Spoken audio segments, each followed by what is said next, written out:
realize I do have something I can talk about. It's gonna be brief and it's going to be from memory, but I did grow up with the Ernest movies. They are delightfully stupid. Thing is, I did not see all of them, so I can't do a definitive ranking on Ernest films, which is the best, which is top tier Ernest. All I can do is dress up in a silly outfit, mug to the camera a little bit, and bask in its brand of stupid. The way I saw these movies growing up was in a neighbor's car, because a neighbor had one of those fancy minivans with the DVD player in it, and without fail, whenever she'd drive me someplace, it would always be an Ernest movie. So that's how I watched them growing up. I've seen Ernest Goes to Camp, which I have zero memory of. I've seen Ernest Scared Stupid, which I tried to rewatch recently with a friend, but the sound system wasn't great, so we ended up watching Troll 2. And I've seen Ernest Saves Christmas.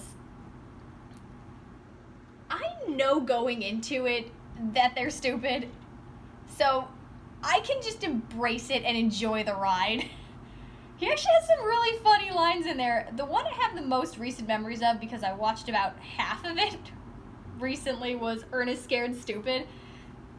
The opening credits are actually really, really cool. You see these really cheesy horror movies and a couple classics in there, and Ernest reacting to them. That's great. I love that intro. It was really cool. It set the tone really nicely.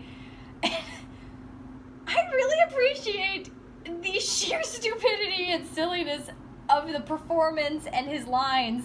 He's got one line, "Oh, don't you hurt me. I know jujitsu, tai chi, and chow mein." Lines like that, I appreciate. It's so brand of stupid. And, of course, the Miak joke. I love Eartha Kitt. I like the creative designs. The thing is, when I watched Ernest Scared Stupid, it seems like everyone was having fun doing it. And I definitely got the impression that they were really enjoying themselves, that they didn't think, oh, this is probably going to be direct to video, I don't think anyone's really going to see this. So there are quite a few people smiling, especially in the opening few scenes, when they're supposed to be afraid or they're supposed to be sad. I think they're just appreciating the campiness too. Makes my enjoyment of it go up a little more.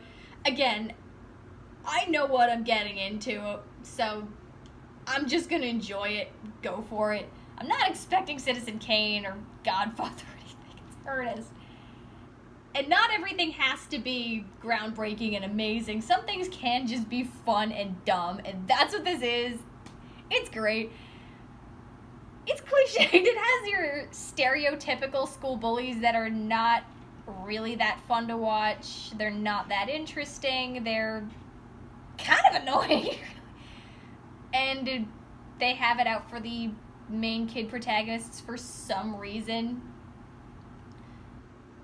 And it's always fun watching them get their comeuppance. I like vengeance. But everything else, I liked everything else. The main kids are fun. Ernest obviously mugs it up as usual.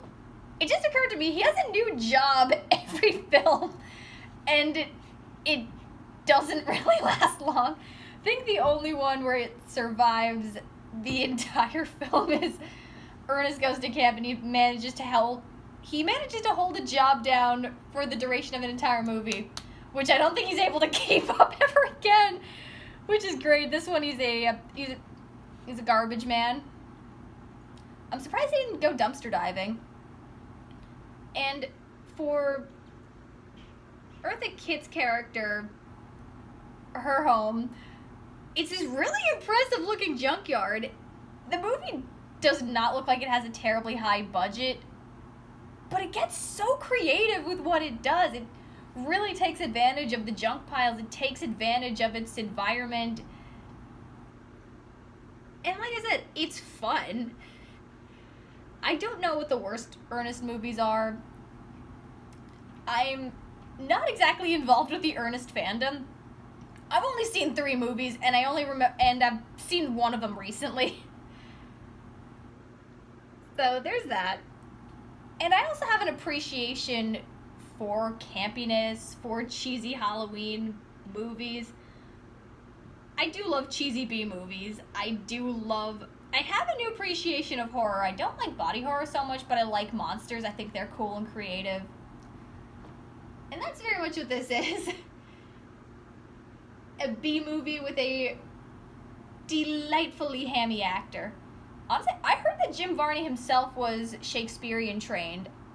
I read that from a couple different places, and honestly, kudos. I feel like it does take a smart person to be stupid really well, and a lot of times with villain characters, a lot of times villains are played by the nicest people. What does that say about characters who are supposed to be nice and characters who are supposed to be smart? Do they get dumb and mean people for that? Maybe. Theory. Is Ernest movies, they're dumb. They're a fun kind of dumb. I've only seen 3. I don't know how many there are, but I like them. I like Jim Varney.